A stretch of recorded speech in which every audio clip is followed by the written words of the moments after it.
um daqueles programas, enfim, que reeditam velhos heróis, né? E não imagine que esse aqui é um velho programa xingando o Sr. Oruan, tá? Porque não é, né? Naturalmente houve a participação daquele ajuntamento cromossômico falho, né? Daquela massa de carbono que foi colocada em conjunto ali de maneira desordenada como um erro do destino, e essa massa de carbono que possui uma certidão de nascimento, CPF, RG, fica andando por aí dando opiniões, né? E boa parte da nossa vida é influenciada pelas opiniões e pelas ações tomadas por massas de carbono do tipo Oruan, né? Não, porque não apenas ele pensa daquela maneira, mas boa parte do Brasil, eu ouso dizer que mais pessoas pensam no Brasil como ele do que como nós, o que explica muito a condição do Brasil. Porque o Brasil, vocês precisam entender, antes de tudo, o Brasil é um país doente. O Brasil é um país doente. Uma das coisas que uma pessoa doente faz é alucinar, né? Quem não teve, durante uma febre, momentos de alucinação, né? E o Brasil tá permanentemente alucinado. E isso se percebe, tá? Quando um cara desses, né? Volto a colocar, um cara que vive de fazer apologia ao crime organizado. O corpo dele é uma apologia ambulante do crime organizado. O discurso dele é apologia ao crime organizado. Esse cara vai, ele é entrevistado pelo Cabrini, que já foi um dia um repórter sério. O que ele tava fazendo ontem ali, quer dizer, né? Ontem, a entrevista foi antes, mas o que ele tava fazendo ali, pra quem assistiu, foi praticamente propaganda. Ele não fez uma pergunta séria. Ele ficou divulgando o cara e permitiu que o cara ficasse se vitimizando. Não teve nenhuma pergunta adulta, não teve nada, né? Foi patético. E na verdade o outro respondeu de acordo com o que o media training dele passou, né? Vitimização e tal. E isso acontece num contexto em que nós, né, no caso eu, fui atacado por um podcast, aí até o Arthur tava presente, fez uma ótima defesa, né? Contei com um grande advogado ali no caso, por conta de uma opinião minha sobre o caso Vini Júnior. Porque um podcast viu um corte meu em que eu dei um esporro com razão, e foi antes do jogo com o Brasil, que envelheceu bem minha crítica ao Vini Júnior, né? Sobre o Vini Júnior ficar divulgando o Oruan. E eles viram aquilo, ficaram indignados, né? Não só eles. Um corte meu falando nessa live do chorão do Vini Júnior rodou em diversos locais e eu fui alvo de uma série de ataques, tá? Nem comento, porque eu não gosto de ficar falando, mas vieram um monte de pessoas que não conseguem, vamos dizer, escrever em português e tal, me atacar. Eles se definiam como fãs do Vini Júnior e outros eram fãs do Oruan. Eles se juntaram, tentaram derrubar o meu perfil sem sucesso e disseram pra eu tomar cuidado, que não sei o quê, que eu sou um vacilão, que eu sou um otário. No que eu retrucava, você é boiola, meu amigo. Você fica aí gastando seu tempo pra defender o Vini Júnior. Você quer o quê? Que o Vini Júnior lhe coma, meu amigo? Não tinha uma mulher defendendo os caras. É sempre uns marmanjos. Pô, toma banho, né? Tem mais o que fazer. E realmente, a julgar pelo tipo de conteúdo e tal, eles realmente não tinham muito mais o que fazer. Eles pareciam ser desempregados. Eram realmente umas pessoas que não estavam em grandes condições de aumentar a produtividade média do brasileiro. Então, lá, o Vini Júnior tava provocando. Ele, Vini Júnior, né? Com a assessoria de esquerdista, eles mó chorões. Então, assim, graças a Deus eu posso falar que o Vini Júnior se foda, mó chorão do cacete. Vai divulgar o nome na PQB, seu bosta, tá? Vai pro inferno, chorão do cacete. Que isso, né? Mora lá fora, mas no Brasil divulga traficante. É isso, né? Fica aí divulgando traficante. Vai morar lá com o traficante, que é um vagabundo. É isso que eu papo dele. Ele misturou vários assuntos aí. Os parceiros do Neymar fazem um negócio com o PCC em São Paulo. Tudo normal. Aí o Vini Júnior é isso. Esse é o Renan do MBL. Eu não sei, foi no programa do MBL. Esse é o líder. Mas eu acho que esse é um problema. Cara, é muito exagerado isso que ele tá falando. Ele pode se colocar contra a questão dele gostar do Oruan, dele falar do Oruan, enfim, das questões do Oruan. Mas isso não tem nada a ver com... Não tem nada a ver com a luta dele, cara. Exatamente. Chamar o cara de chorão, caralho. Esse é um erro. Pausa, é um chorão mesmo. O Vini Júnior é um chorão.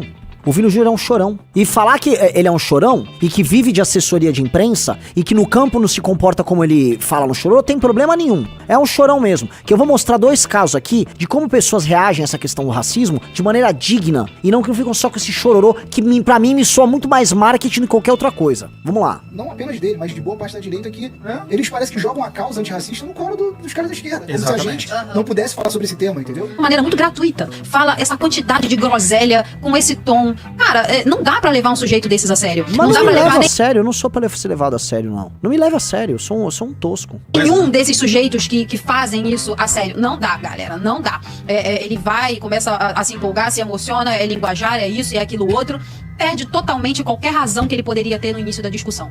Esse aqui é o maior problema. Ele tem razão no sentido lá do Oruan e tal. Agora, misturar e chamar o cara de chorão... Mas quem é Para, o cara lá tava lá ponderado, vamos ver ela. pessoa que vai ouvir esse cidadão depois que ele se joga nessa tirada toda? Eu não vou ouvir, velho, eu não quero saber. Então, você não precisa ouvir, mas algumas pessoas ouvem. Na verdade, o que eu posso responder pra essa moça é que as pessoas falam do problema Oruan hoje no Brasil muito por culpa também minha. Eu não vou jogar que é minha, mas também eu tenho meu temperinho. Eu tenho meu... Rizzo, eu coloquei meu tijolinho nessa muralha anti-Oruan que tá sendo construída, tá? Sim. E posso falar que foi um dos primeiros a colocar o meu tijolinho, tá? Tanto ressoa o que eu falei que vocês estão falando. E o corte que eles estavam rodando ali era um corte de uma página de futebol que estava indignada com o que eu tava falando, que eram fãs de Oruan também. O engraçado, os caras que eu recebi o xingamento sobre isso, eles também eram fãs do Oruan, tá? Dito isto, tá? Vamos lá. Pra mim, o Vini Júnior, ele é um cara que vive de marketing, tá? E ele tem uma agência de marketing, a agência de marketing divulga isso. Ele não foi alvo, ele foi alvo de racismo, como muitas pessoas são alvo de racismo. Agora a questão é a criação de uma espécie de um sentimento geral, chororento e vitimista, que eu acho que ficou refletido em duas coisas que pra mim são muito claras. Quem viu aqui um jogador do Palmeiras, vê um índio, e agora a moda é você sofrer racismo de índios, né? Então, por exemplo, o cara viveu uma escravidão tocada por grupos indígenas. A coisa começa a ficar psicodélica. Um índio sul-americano xingou um cara, fez um xingamento racista e tal, e o cara chorou, o cara ficou, a pessoa tá com os nervos em frangalhos por conta de uma histeria criada, o cara tem que chorar, ele se comporta como um frouxo. O outro é um cara branco, um torcedor brasileiro branco, que foi assistir o jogo com a Argentina, um índio boliviano, argentino, que era argentino, eu não sei a origem étnica dele, ou regional, xingou o cara de macaco, aí o cara branco ficou indignado. Você é branco, meu amigo, você tá fingindo indignação, você tá fingindo indignação, e aí é essa o que vocês querem, que as pessoas fiquem sempre assim, travadas, meu Deus, não, o índio fez um comentário racista, o mundo acabou. Veja, um comentário racista é um comentário que pode ser respondido com porrada, com agressão verbal, com ação judicial, existem muitas maneiras. A pior de todas é se comportar como um chorão e ficar só chorando. A pior coisa é ficar se comportando como um chorão. E nós somos, no Brasil, uma cultura de chorões. O Brasil é um país chorão. A gente não pode ver um negócio que a gente tá chorando. Ai, roubaram o nosso ouro. Ai, roubaram o nosso ouro. É por isso que nós demos errado. Roubaram o meu ouro. Ai, dei errado por tal coisa. Sempre estamos chorando. Eu vou te mostrar, já que eles estão falando, isso não contribui na causa, eu vou mostrar como um negro do MBL reage diferente do Vini a um racista. Veja só, isso aqui é um negro do MBL reagindo. Você deveria se envergonhar. Vamos falar da política que eu falo. Tem vários trechos disso, você pegou um. Tem vários.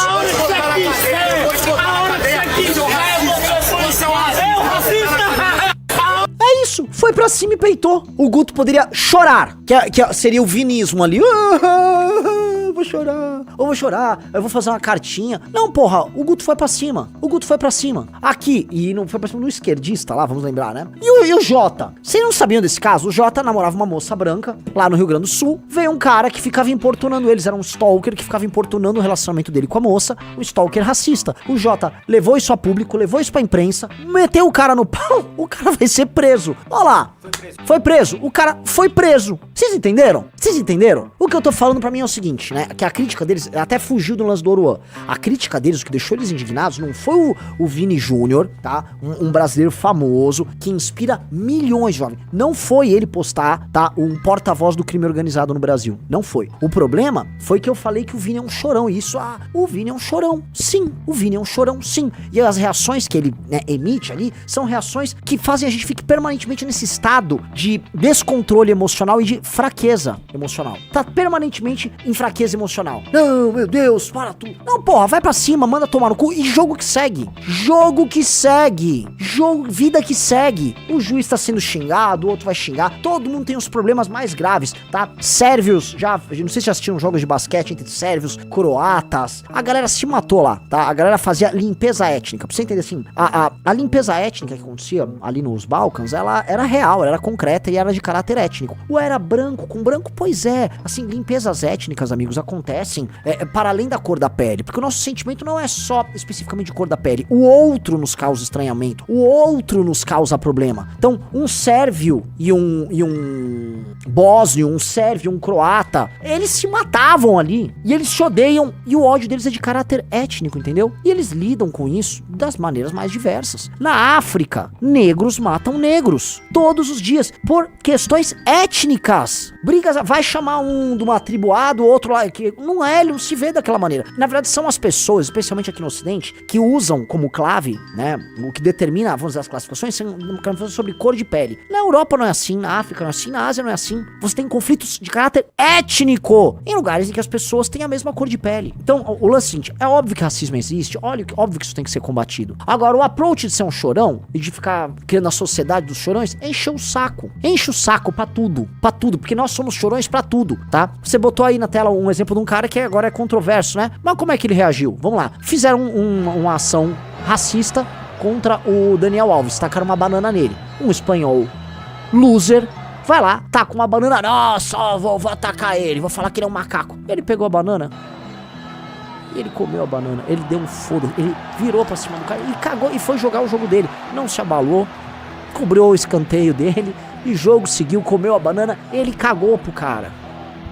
Eu tô falando de approach aqui, pra mim é isso. Pra mim nós somos uma sociedade de homens fracos e nós nos comportamos permanentemente como homens fracos o tempo todo. E mais, nós valorizamos a nossa cultura, a nossa fraqueza. Então vivemos uma sociedade de fraqueza, cultuamos a fraqueza e somos, vamos dizer, homens e mulheres devotados a cultuar o nosso eterno lamento e o nosso eterno choro. Desculpa, eu não consigo achar isso legal. Eu consigo achar a ação do Guto legal. Eu consigo achar a ação do Jota legal. Consigo achar a ação do Daniel Alves legal. Eu não consigo achar essa ação, esse eterno chororô do Vini Júnior legal. Agora, o que me espanta do pessoal ali do podcast é que isso foi o que mais incomodou eles, e não o fato, não comentado por ninguém além desta live aqui, que a porra do Vini Júnior está divulgando um porta-voz do Comando Vermelho, e está naturalizado no Brasil divulgar isso. Isso deveria escandalizar vocês. O que eu falei, ou se eu era histriônico ou não, ou se eu usei palavrões ou não, de maneira alguma devia chocar vocês, porque a real é que vocês não estão chocados com a existência de um porta-voz do Comando Vermelho, ocupando as posições que ele ocupa nos charts do Spotify, participação na grande imprensa, sendo aceito e defendido não apenas por jornalistas, mas por outros artistas e inclusive por políticos, em geral de esquerda. Então assim, vocês não ligam porque vocês já naturalizaram também. E na verdade o escândalo não chega em vocês. Então vocês estão escandalizados que eu falei que o porra do Vini, o moleque responsável do Vini, é na maior parte do tempo um chorão. Só que vocês não vão achar que vocês pegaram alguém aqui no contrapé. Meu grupo é o grupo do Guto Zacarias. Meu grupo é o grupo do Jota. É o grupo do Paulo Cruz, não é de chorão. Não é de chorão.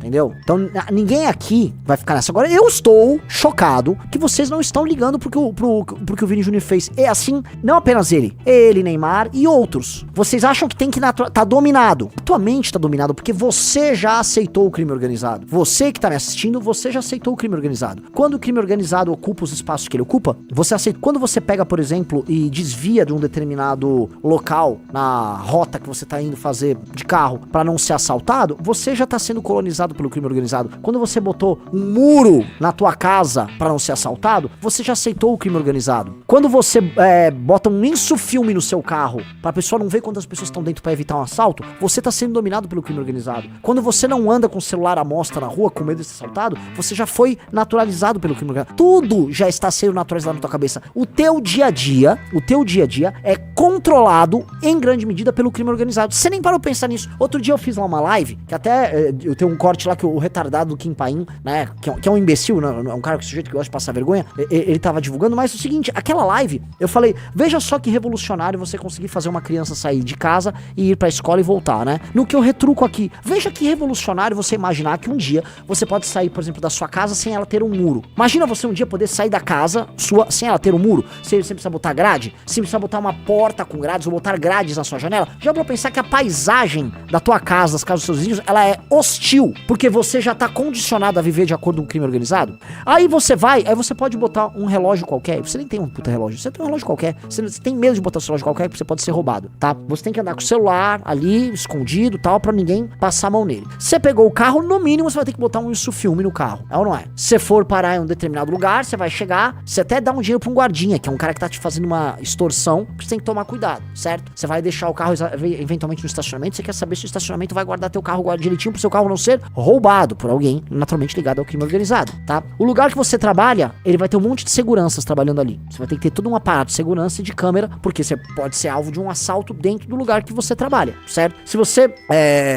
compra um delivery lá no meio do trabalho, o entregador pode ser um assaltante, se não for assaltante, o entregador pode ser assaltado, eles podem roubar o celular e a moto dele, que é o objeto de trabalho dele.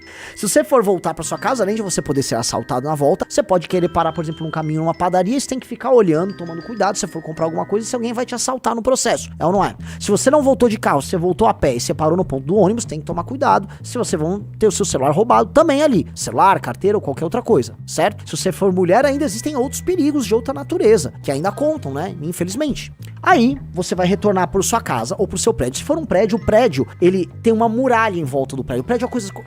Os prédios brasileiros são uma das coisas mais feias que existem. Vai pegar um bairro, qualquer coisa que tenha bairro no Brasil de prédio, o prédio, ele tá cercado por um muro. Então, você tem um lugar, um negócio que é um troço, né? O prédio, né? Tá lá, uma construção vertical. Em volta dele, você faz um murão com aqueles arames. E aí dentro você põe umas gramas ali, pra pessoa achar que ela tá num jardim, protegida com um muro. Isso é maluco. Tem que ter um porteiro. E em geral tem uma coisa que é muito brasileira, que são os 2 estágios, né? Então você tá na rua, aí você entra num cercadinho. Aí depois ele te libera pro prédio. Você entra numa espécie de purgatório. Porque tem, né? Cuidado, tem que ter uma fase 2 ali pra o cara não assaltar, pro cara não dar um truque de invadir o prédio. Mesma coisa com garagem de carro, né? Você vai estacionar o carro, vários prédios tem uma garagem, você entra, aí fecha, aí tem a garagem, a porta 2. Quem não conhece assim, todo mundo sabe que é assim. Uma gaiola. É uma gaiola. Você é colocado numa gaiola, numa fase intermediária, com o carro ou a pé, e você já nem percebe que você faz isso. Mas as pessoas exigem que o prédio tenha isso. Olha, tem esse departamento aí e tal, né? Tem A grade com buraco.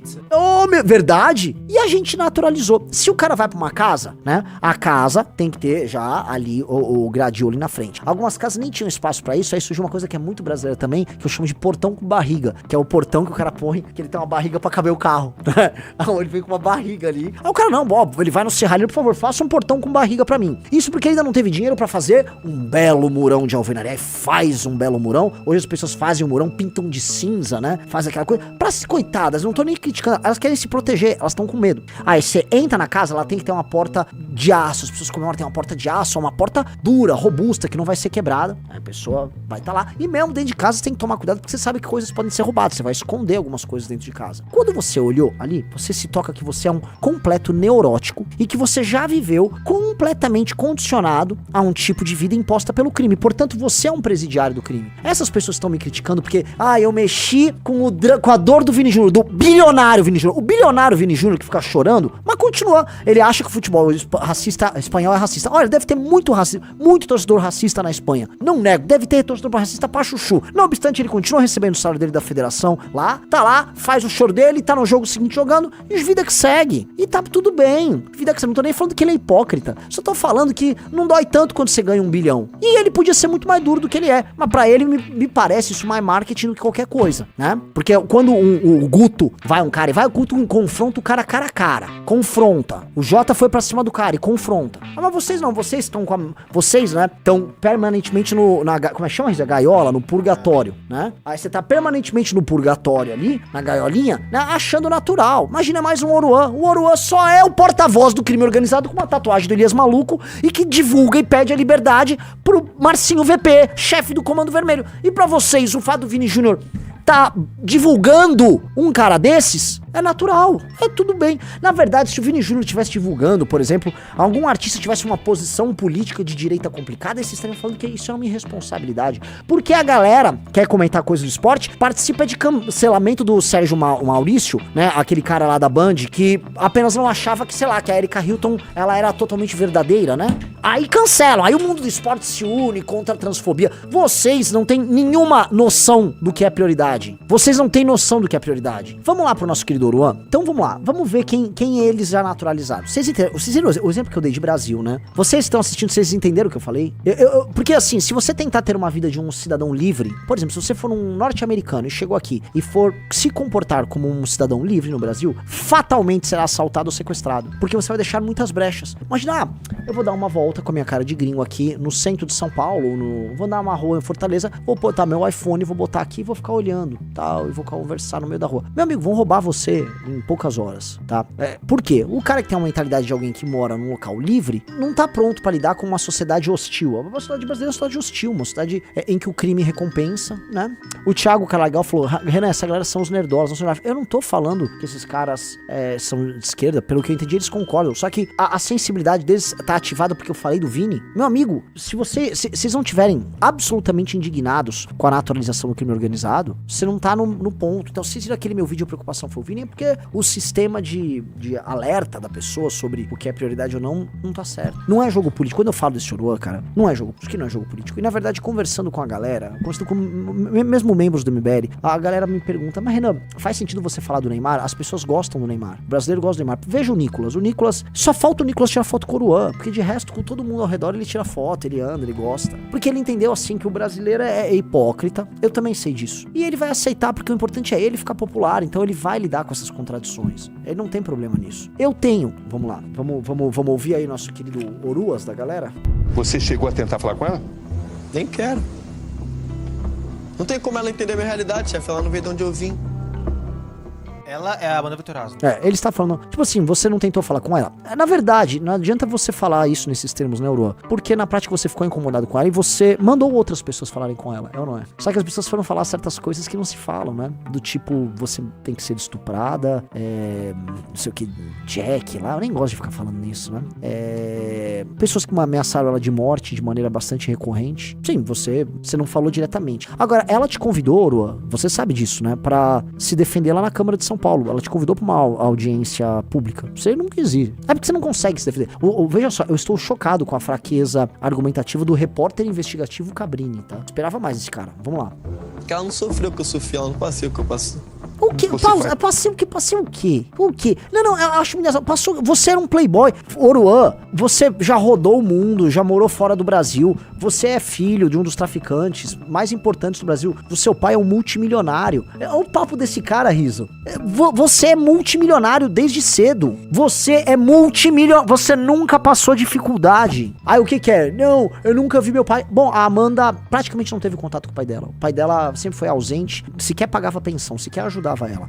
Ela e a mãe dela tiveram que se virar. Você é um filhote do crime organizado e sempre contou com as regalias disso. E ostenta isso pra todo mundo. Não é o caso dela. Ela não vem da tua realidade. Ela vem de uma realidade pior que a tua. Você é um filho de um bandido rico. Não é isso que você é. Você é um playboy.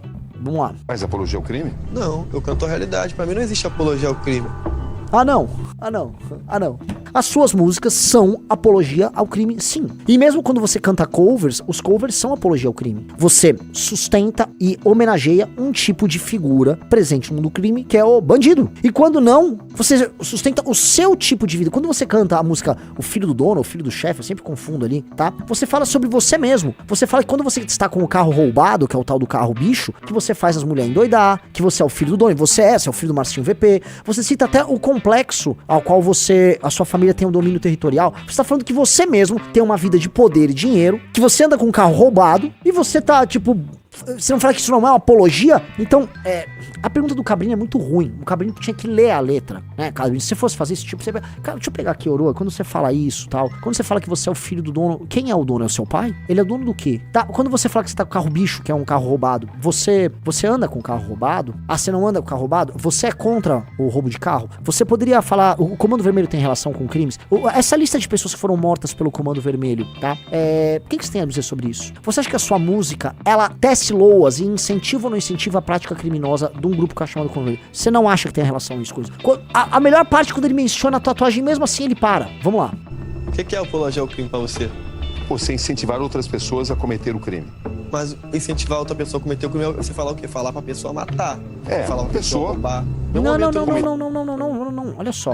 O Comando Vermelho é uma organização criminosa. É um crime organizado. A apologia a isso, né? Você está tecendo... Olha só. Põe no Google o que é uma apologia, tá? Você está tecendo, você está divulgando, você está convencendo em favor de... A sua música é uma música de convencimento. É uma música de... Como é que eu posso colocar aqui?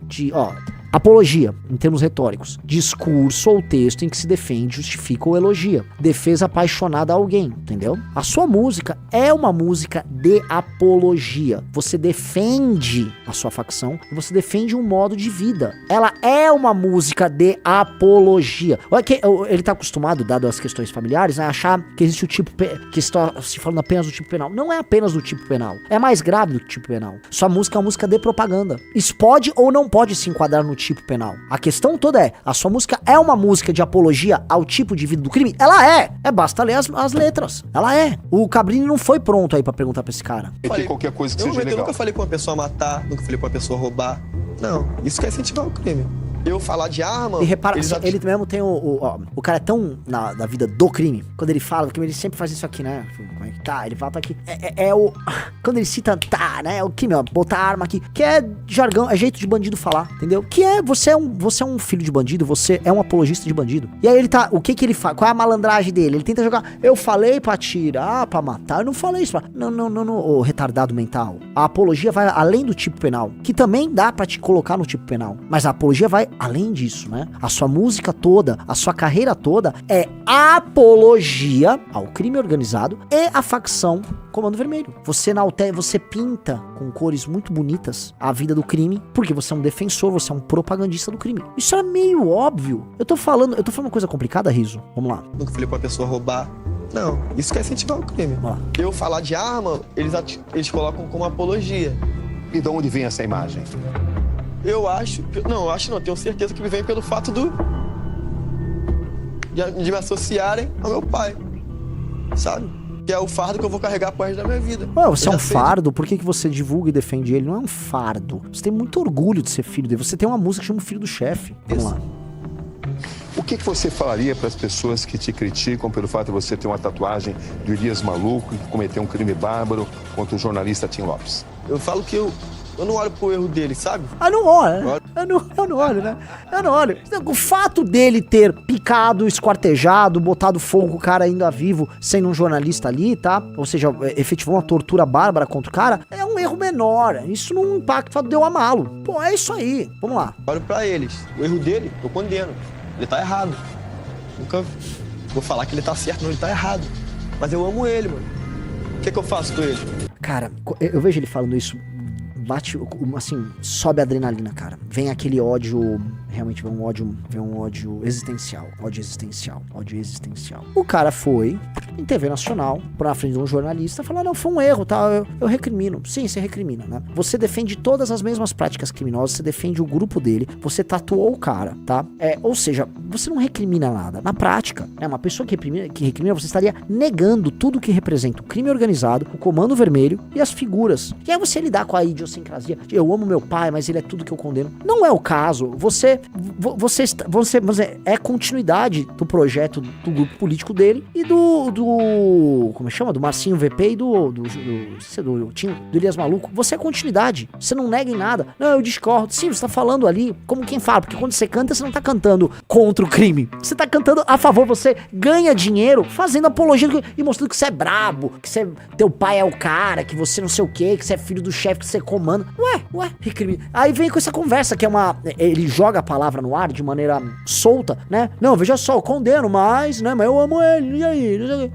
Entendi. Você não vai conseguir separar a pessoa do crime dele. É igual a pessoa fala assim, não, o Adolf Hitler, por exemplo, né? O Adolf Hitler condeno aí os erros do Adolf Hitler, né? Mas eu tenho um carinho por ele. Não, cara, o Adolf Hitler é definido basicamente pelos crimes que ele cometeu, porque os crimes dele extrapolam qualquer noção de humanidade. Não existe um ser humano bacana por trás de alguém que monta um aparato industrial de morte de pessoas. Assim como não existe um ser humano bacana por trás de alguém que topa fazer uma tortura de mais de 24 horas com um cidadão, queimando ele vivo, picotando ele vivo. Sabe? Ah, não, tem um lado humano lá. Eu vejo no Elias Maluco algo que os outros não veem. Vai tomar no cu. Elias Maluco é definido pelos crimes que ele cometeu, dada a brutalidade. Você achar que você tá achando... Não, eu vi um negócio ali. Não tem muito o que você ver não, cara. Não tem muito o que você ver não. O que você vê é a afiliação que você tem ali com o cara. O cara tem que ser definido pelo crime dele. O crime do Elias Maluco, os crimes do Marcinho VP, os crimes de qualquer sujeito sanguinário desse tipo, eles os definem. E você, como um agente público, presente, gostemos ou não no debate público, sendo um apologista do grupo dos caras, das teses dos caras e da estrutura de poder dos caras, e ainda falando, não, eu condeno o que ele fez aqui. Um, você não condena. E dois, você age como alguém que valida os crimes dele do passado, presente e do futuro. Que essa é sua função social, porque você é um apologista. Você é um apologista do Comando Vermelho. Você é um aparato de propaganda do Comando Vermelho. Não é nada além disso, é um aparato de propaganda do Comando Vermelho. Vamos lá. E quando você descobriu que o seu pai era o poderoso Marcinho VP do Comando Vermelho? Eles dizem que ele é o líder, mas na verdade ele nem é. Meu pai foi preso, meu pai tinha 19 anos, 20 anos. Não tem como ele com 20 anos ele ser esse monstro todo que a sociedade cria, entendeu, chefe? Marcinho... Champinha pediu passagem, né? Champinha, oi? Escuta, a idade não define isso, nada disso, não. O Marcinho VP sempre foi um cara no topo da escala do crime do Comando Vermelho, sim. Não só ele, mas também ele. Como tem outros hoje que controlam regiões e tal. Você tem lideranças diversas do crime organizado operando em nome do Comando Vermelho e em nome de outras facções. O seu pai era um deles. Não lembra a idade que ele foi preso, tá? Depois tem que ver a idade que ele foi preso ali. Mas isso pouco importa. Vai mentir, vai ficar... O seu pai, assim, e não é a minha opinião ou a sua opinião, Oruan. É a opinião da justiça brasileira. Seu pai, ele tá em presídio de segurança máxima. E o seu pai, ele tá... Há todo um aparato especial ligado a manter ele nesses lugares, não conseguir uma fuga, porque ele é um preso especial. Ele é um preso especial porque ele é reconhecido como liderança do Comando Vermelho. Não à toa, foi ele recentemente a celebrar um acordo junto com o Marcola, do PCC, para que eles possam fazer lobby em conjunto, junto com ONGs de esquerda, lá em Brasília, pra proteger bandido e ajudar bandido. Foi ele é, até hoje, da cadeia, uma figura de destaque, sim. Tá, que louco. Aí na música ele não é mais o filho do chefe, né, Rizzo? Aí quer dizer, na hora da música teu pai manda, né? Na hora de vender música, de fazer show, aí você é o filho do chefe. Agora na entrevista, não, ele não é chefe de nada, não. Ele não é chefe de nada, vai se fuder. E o VP foi um bom pai? Um ótimo pai. Um exemplo de pai pra mim, tipo, meu tudo. Ele tentou esconder a gente o tempo todo da favela, sabe? Tentou esconder a gente do morro, tirar a gente do morro pra que a gente não olhasse aquilo ali, não visse aquilo ali e queresse aquilo ali pra gente, sabe? Eu não escolhi o pai que eu tenho. Se eu fosse escolher o pai que eu tenho, eu escolheria meu pai. Mas ele não falou, veja só, é uma máquina contraditória, ele não falou no começo, ela não conhece minha realidade, ela não conhece minha realidade. Ué, então você mesmo tá dizendo aqui, que é o que todo mundo já sabe, que o seu pai não quis que você vivesse na favela. O seu pai, ele quer a favela pra ele e o grupo dele obrigar as pessoas que são escravas dele na favela a comprar a porra do botijão de gás dele, senão ele passa fogo, né? A comprar o Gatunete, senão ele passa fogo. Tem que ser CVNet, que é a internet do Comando Vermelho, né? Se um Uber foi lá sem autorização, fogo no Uber, é ou não é? Isso é a realidade da favela controlada pela tua família. Você não vai ser exposto a isso, ele tem dinheiro pra te tirar da favela. Aí depois você fala, não, que eu vivi a realidade, é muito complicado, a realidade complicada. O que você conquistou? É com a sua música ou tem a participação do seu pai também? Pô, tudo com a minha música, chefe. Eu não tinha nada, né, antes. Tudo que tem aqui? Pô, tudo. Esse estilo de vida, que é uma vida confortável.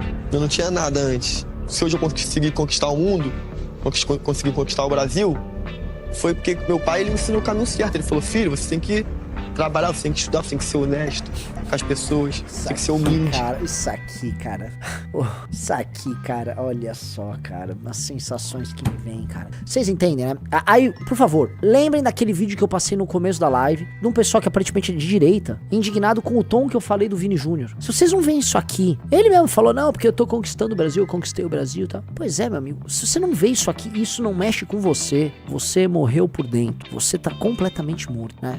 Isso nem sequer merece resposta. Isso nem sequer merece. A vida honesta do cara, ser apoiista do Comando Vermelho, construir uma carreira ligada a pessoas ligadas ao Comando Vermelho, esconder caras do Comando Vermelho dentro da própria casa, e isso não tem nada a ver com o Comando Vermelho, né? É cada um, cara. Vamos lá. Você sabe que até hoje existem pessoas que questionam você ter ido a um grande show com a camisa escrito Liberdade e com a foto do seu pai, né? Mano, eu só fui com a foto do meu pai, mano. Meu pai. O fato de eu ser filho do Marcinho, eu consegui superar as expectativas, sabe, chefe? Consegui superar as estatísticas, eu consegui conquistar o mundo, sabe? Com todo mundo dizendo não pra mim. Você poderia... Cara, riso do céu, cara. Isso dá muita raiva, cara. Assim, a raiva que me dá não é uma raiva legal. Às vezes dá aquela raiva legal. A raiva que me dá é uma raiva muito ruim, uma raiva niilista. A raiva niilista porque eu sei que eu tô falando isso aqui pra ninguém. Tá? O correto é eu estar fazendo uma live aqui sobre a nova candidata do Bolsonaro, a mulher do batom, né? Vamos lá, viva o mito. Que é isso que as pessoas querem ouvir. As pessoas não querem tratar nada do que importa, né? Querem falar, a briga aqui, não sei o quê. Esse cara fala que ele lutou contra as pra não virar estatística. É muito engraçado que esse cara, né? Você percebe como é que funciona a esquerda, né? Ele usa boa parte do vocabulário dele, é um misto de crime organizado com vitimismo de esquerda. Então ele fala virar estatística, não sei o quê, eu contraria as estatísticas. Ele fala como um vitimista de esquerda. Contraria a estatística, poderia ser apenas, vamos botar um termo, mais um menino negro das periferias mortos, tá? Em geral pelo crime organizado, da própria facção dele, que mata essa molecada. Mas tudo bem, nem vou entrar nisso, né? Ele bota como, você é milionário desde cedo, teu pai é o Marcinho VP, você é milionário desde cedo. A única coisa que você conseguiu não foi estudar e fazer nada lá. Não, foi ser apologista da facção do pai. No fim, se você tentou alguma coisa fora do crime, você não conseguiu. Você trabalha pro crime. Você, na verdade, você nem que se contraria estatística. Você nunca saiu da contabilidade do crime. Nunca saiu da contabilidade do crime. Porque suas contas eram pagas pelo crime. E hoje suas contas, enfim, você é parte de um investimento, né? O crime investiu em você e você tá aí cumprindo o seu papel, de divulgar o crime. Hoje ser mais uma estatística. Eu poderia ser hoje um traficante, um bandido, vítima de tiroteio. Poderia ser um ladrão. Você não precisaria nada disso. Você já tava no topo da hierarquia, porra. Esses caras que você citou, traficantes, ladrões, eles trabalham numa posição hierárquica mais baixa pro grupo do teu pai. Então, com um futuro incerto. Eu acredito que se eles estudarem, eu acredito que se eles tiverem a mente no lugar e não olhar o crime, sabe, o tráfico, como bonito, como maneiro, eles vão conseguir conquistar o mundo, sabe, chefe? Você viu como elas te ouviram atentamente? Lógico. Eles são muito inteligentes. É um Brasil onde não falta talento. Falta oportunidade. O vídeo, a entrevista com o Cabrini, termina com ele botando o Oroco como um monte de criança, fazendo, não, se eles estudarem, não entrar no tráfico. Isso é de um cinismo. Isso é de um cinismo. Não só do Oruan, tá? Do Oruan é descarado o cinismo, né? Ele, apologista do tráfico, toda a música dele ligada ao tráfico, virando agora o salvador das criancinhas, né? Eu não vou entrar nisso, que isso é auto-evidente. Como é que o Cabrini e a televisão se dispõem a isso? O maior... Cara, uma concessão de televisão achou por bem botar essa cena. Pô, transforma ele logo em Madre Teresa de Calcutá. Lancem o Oruan pra presidente, galera. Lancem o Oruan. É o mais provável, cara, assim. Essa porra não nasceu, essa porra não pode dar certo. E esse é o ponto. Que o grande problema apontado pelos brasileiros é o crime organizado, tá? Quando eu digo crime organizado, a violência como um todo. Ou seja, o brasileiro, nas pesquisas, demonstra que ele está muito preocupado com a questão da violência. E isso está presente em todas as classes sociais, com menor ou menor intensidade, mas está presente. As pessoas que são mais vítimas do crime organizado, de toda sorte, tá? Em geral, são as pessoas mais humildes. E essas pessoas não conseguem encontrar correlação assim. Olha, eu votar num político que defende leniência com crime, por exemplo, um político de esquerda, vai fazer com que eu não veja o bandido que me assaltou ser punido. Essas pessoas não criam a correlação. Beleza. Agora, isso porque assim, seria uma correlação de segunda ordem, né? O cara que tipo, eu gosto do papai Lula, mas o papai Lula, ele é a favor do crime. Mas eu não gosto de crime. Tá, eu tenho que escolher se eu gosto do papai Lula ou se eu gosto de combater o crime, que gostar dos dois não dá. A pessoa não liga, ela simplesmente não liga os pontos. Beleza, eu já vou me conformar com isso. Já vou me conformar. Talvez seja pedir muito. Mas não é pedir muito que ela veja na televisão ou na rádio ou no Spotify o filho do Marcinho VP e reclame de ser assaltado por um membro faccionado logo em seguida. Não pode ser que ela ouça essa música de um lado e do outro seja assaltado e se revolte. Não. Só que eu sei que isso acontece e não só com pessoas humildes. Eu tinha amigos, gente, assim, eu nunca fui pobre, tá? Nunca fui pobre. Não tô aqui pra fazer demonstrações de pobreza. Nunca fui rico, mas nunca fui pobre. Ia pra praia com alguns amigos meus, eu estudei em colégios bons, que tinham grana, tinham tudo. Aí o cara ficava ouvindo umas músicas de mano, não, que tá ligado que é nossa realidade. Eu falei, que realidade, velho? Você desculpa, assim, você mora em Pinheiros, sua realidade é uma realidade de alguém com grana. Não, que tá ligado que a mensagem, não sei que mensagem, velho? Você não tem nenhuma mensagem, sei lá, seu sobrenome é Martini, você é um descendente de italiano que veio plantar café, estudou, ganhou grana, seu pai é um advogado, tem grana e você agora está no carro do seu papai ouvindo uma música achando que você é humano. Aí depois roubam o carro dele, aí ele tá puto, tá ligado? Que foda, né, mano? Que foda, tá ligado? Botaram uma arma na minha cara. Sim, o cara do universo que você cultua, o cara não arruma correlação. Eu vejo correlação, me faz mal a correlação, eu me sentiria absolutamente ridículo fingindo que essas coisas não estão amarradas. Isso seria ser uma piada ambulante, tá? Então todas as pessoas que são vítimas disso tem que entender, tá? Porque uma coisa, até tem assim, você vai pegar artistas que falam e cantam isso, mas não tem uma ligação direta, ou quando tem uma ligação indireta, falar. Agora, isso aqui, o Oruan é um apologista oficial do Comando Vermelho, o Pose do Rodo é um apologista oficial do Comando Vermelho. Você tem outros aqui de São Paulo que são apologistas do PCC. Veja, eles não fazem nenhum esforço em esconder. E aí as pessoas são assaltadas, né?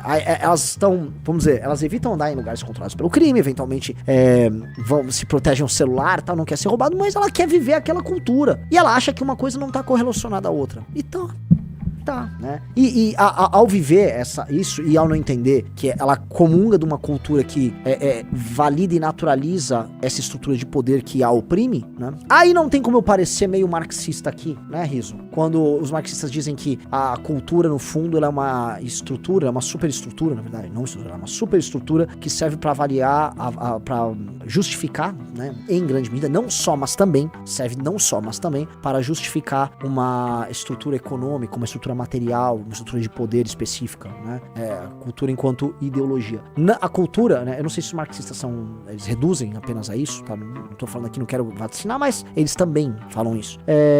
Mas, em certa medida, sentido, também concordo que a cultura, ela ajuda a validar um pacto social. Cultura, ela traz dentro de si hierarquias, tá? E ela ajuda a sistematizar num todo um pacto, né? Dando ordem, sentido no mundo. Isso é uma das coisas que são centrais na cultura, né? Você imagina que antigamente as religiões, especialmente as religiões mais tribais, o politeísmo clássico, você imagina o politeísmo dos gregos, né? Os deuses moravam na polis, né? Mas você vai no Oriente Próximo, você vai no Oriente Médio, os deuses moravam nas cidades, eram em geral cidades-estado, em que os deuses habitavam ali e moravam com os cidadãos daquela cidade. Você tinha uma relação direta com os deuses, fazia sacrifício pra eles, você tinha uma relação próxima com os deuses com aquele lugar, no sentido de que a religião ajudava a justificar a hierarquia e o sistema social daquele determinado grupo, né? Você vai olhar mesmo, o Deus do Velho Testamento, né? O Yahvé, o Javé, chame como quiser, ele era um deus de uma tribo, ele era um deus tribal. Não entenda ele como diferente de outros deuses tribais que tinham ali. Os israelenses tinham uma relação próxima com o próprio Deus, porque ele era o Deus deles, ajudava eles na guerra, olhava por eles. Agora, Júpiter também olhava pelos romanos, entendeu? O Zeus olhava pelos gregos e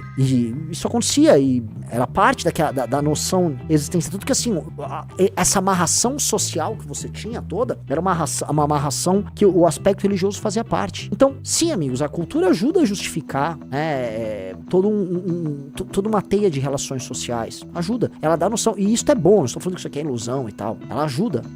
E a cultura faz parte disso. Para derrotar estes inimigos, nós temos que derrotar a cultura deles.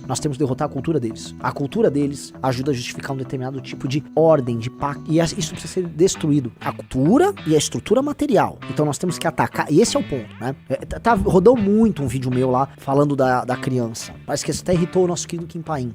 A estrutura. Quando você ataca a estrutura material, ou seja, todo o aparato do tráfico, os defensores, os soldados dele, os negócios deles, o domínio territorial que eles exercem, isso tem que vir acompanhado da destruição da cultura deles. Ora, eu tô falando do que o Bukele fez em El Salvador, com as quadrilhas. Eu tô falando o que, vamos dizer, os alemães fizeram com a herança nazista, a herança arquitetônica nazista que houve no pós-guerra. O Hitler caiu, mas, gente, imagina assim, terminou a Segunda Guerra. E aí, todo mundo era nazista, galera? Os alemães passaram por uma lavagem cerebral. Você já parou pra pensar como é que era a Alemanha imediatamente após guerra? Você teve que desnazificar um país, você teve que destruir a presença física de um determinado tipo de visão de mundo, de ideologia que estava presente nas coisas. E os alemães pactuaram. Isto aqui precisa ser destruído, ok? O povo de El Salvador pactuou com o Bukele. Isto aqui precisa ser destruído. Os pandilheiros, né? As gangues. Ora, nós temos que pactuar que isso aqui precisa ser destruído, certo? Ora, então vamos pactuar que o Comando Vermelho precisa ser destruído. Não precisa?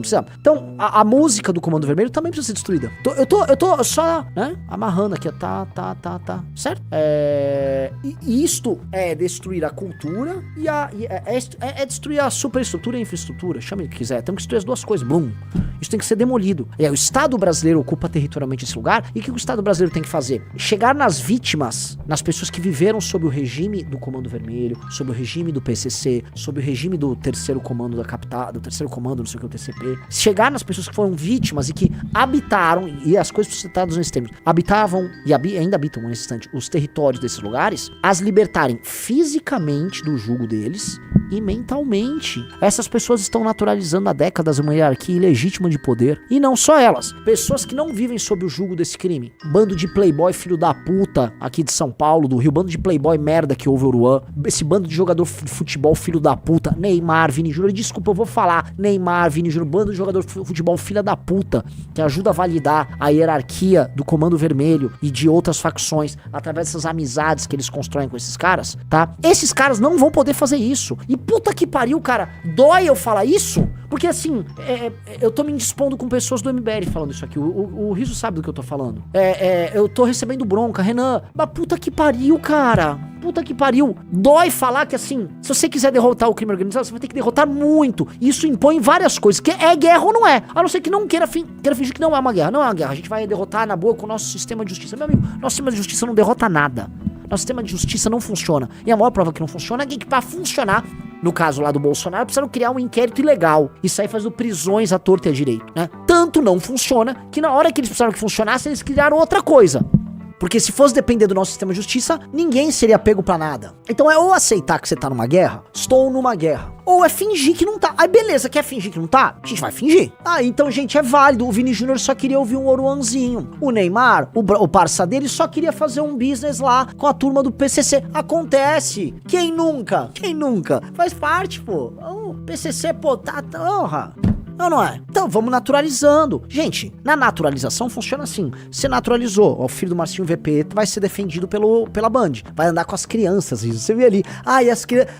Tá ligado? Elas são o futuro do Brasil, tá ligado? Ela tem talento lá pra não sei o quê. Vai fazer esse proselitismo, né? Beleza. Então, vamos naturalizar também que haja um documentário na Netflix chamado O Grito, tocado por uma ONG ligada ao PCC, que já era uma espécie de um joint venture PCC e Comando Vermelho, em que ambos juntos participam de um documentário que defende, vamos dizer, novas leis, tá? E novo tratamento para os criminosos e que conta com a participação de familiares do Marcinho VP, Oruan, e do Marcola, a mãe do Marcola do PCC. Então vamos naturalizar, tá naturalizado. E vamos naturalizar que essa mesma ONG chama a Janira do PSOL, uma ex-deputada do PSOL, para fazer lobby em Brasília e caminhar com essa ONG no Ministério da Justiça e no Ministério dos Direitos Humanos. Isso tudo reportado pra imprensa e mais, que eventos tenham sido feitos com presença de outras ONGs ligadas a essas facções, pagos com nosso dinheiro para que eles defendam as pessoas que nos matam lá. Vamos naturalizar, faz parte. O cara que fala, gente, é normal o Neymar divulgar isso, é a mesma coisa que fala, gente, é normal que o ministro da Justiça receba essa ONG. Ele tá lá fazendo o trabalho dele. É ou não é? Ninguém tem responsabilidade de nada. No Brasil nós não temos responsabilidade de nada. Nós só choramos. Aí voltamos lá porque eu falei do Vini. Nós somos um país de chorões. Ninguém quer lidar com a porra da responsabilidade.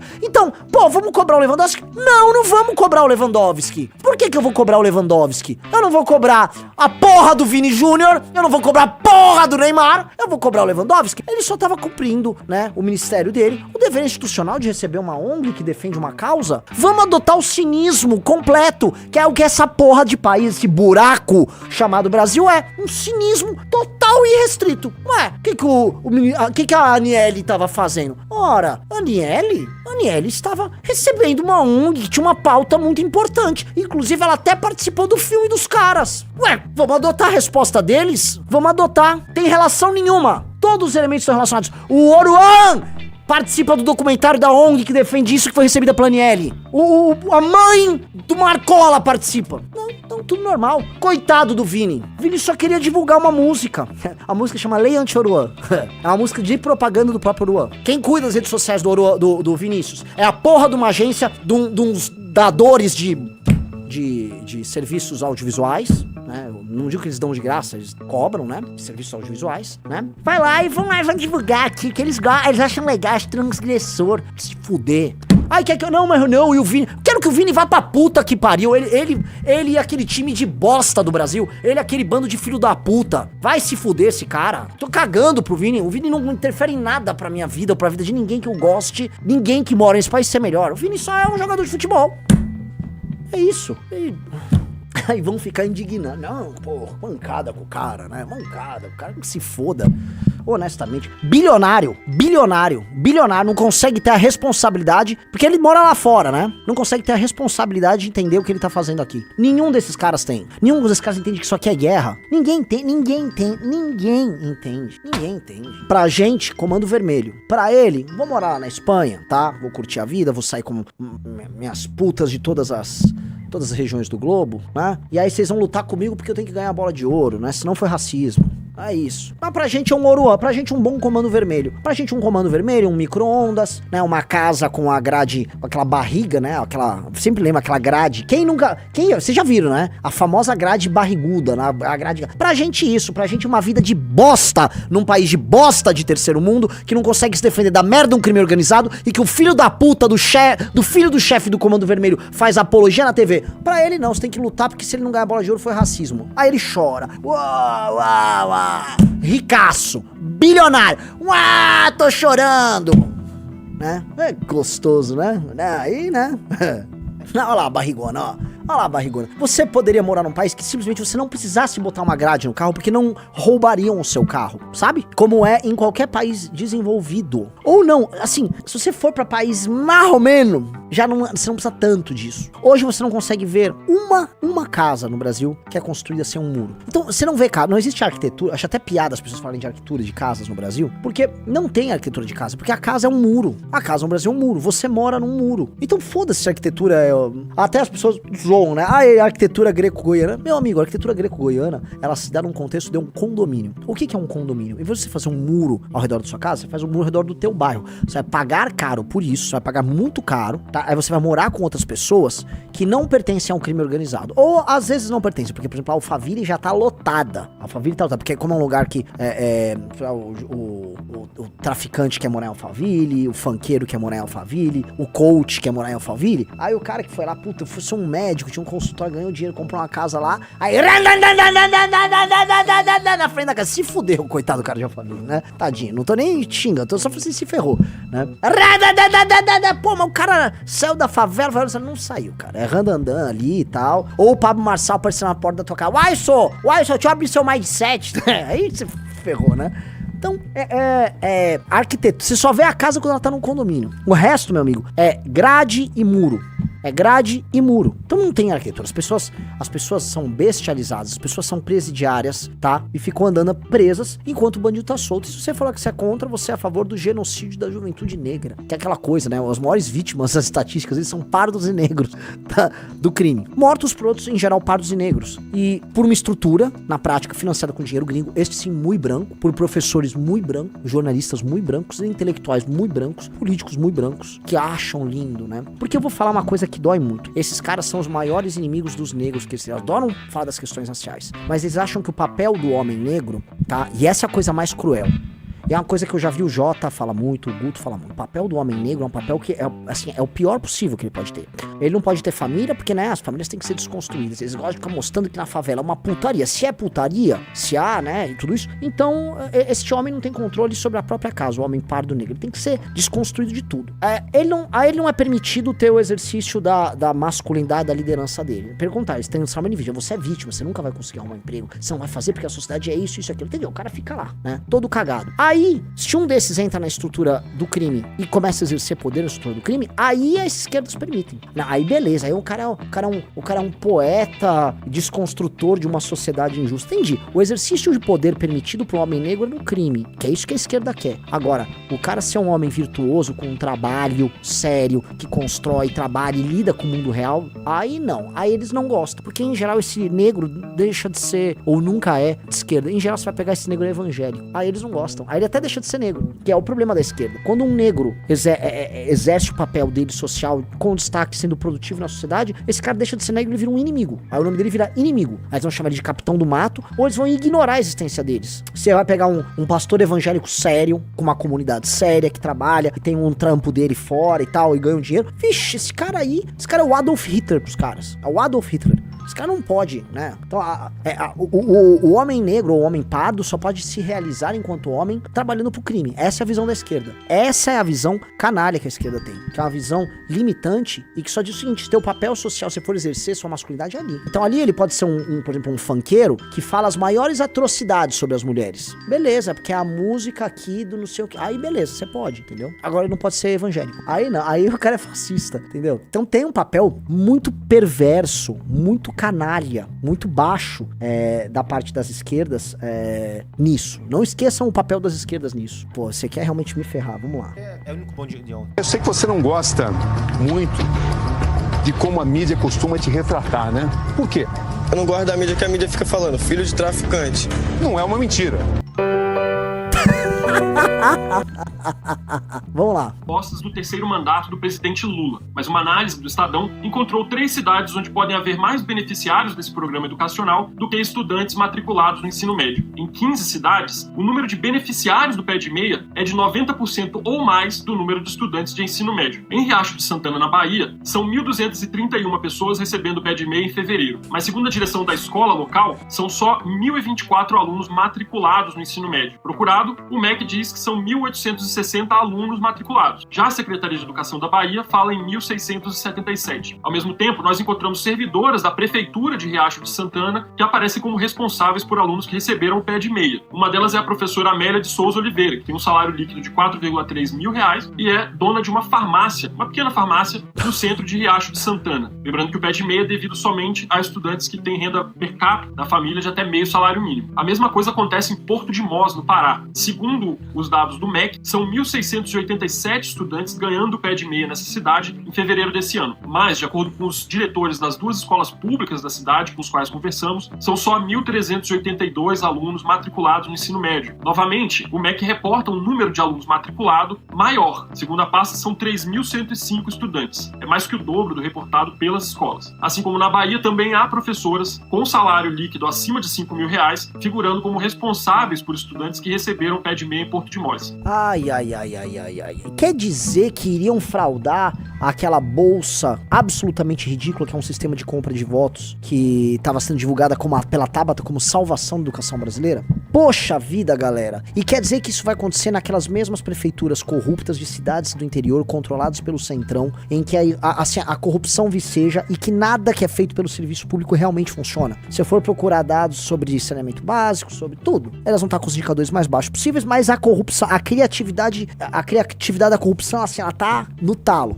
É o mesmo esqueminha do orçamento secreto. O orçamento secreto fazia, 3.000 cirurgias de dente, né? Dente, numa cidade que tinha 100 pacientes de dente. Exato. Era uma coisa bizarra também. Pô, gente, poxa, acho, né? Já vem uma Tabata. Gente, acho que vamos conseguir mais pessoas, são muitos jovens sendo impactados por esse projeto que traz cidadania. Aí, o que significa? Você é Pedro, você está sonhando em terminar de pagar sua faculdade de contabilidade, tá? Graça, você mora mal. Você paga, você vive o mundo real. Você trabalha, sua MEI paga impostos, tá? No teu trampo e tal. Pega o busão, ó você aí, ó o pacto social, ó. Essa aí tá no meme, isso aí tá no meme do pacto social, tá? Como é que funciona, né? Tá vendo ali, ó, Bolsa Família, tem o programa Pé de Meia, já tá aí, ó, Pedro, programa Pé de Meia, ó, aqui, ó o programa Pé de Meia, ó. Desce aí, tá? No caso, você achar, entendi, o programa Bolsa Família foi pro Davidson, de 9 anos, né? Foca no Davidson. Mas não, o programa Pé de Meia foi pra Neide, dona de uma farmácia. Que tinha eles arrumaram um salamaleico ali, ó. É isso, cara. O Pedro, coitado, ele só tá trabalhando. Vão aumentar os impostos dele, a inflação tá comendo o salário dele. Ele tá duro, não tá valendo a pena viver a vida, tá? Mas, o pé de meia, porque a Tabata falou.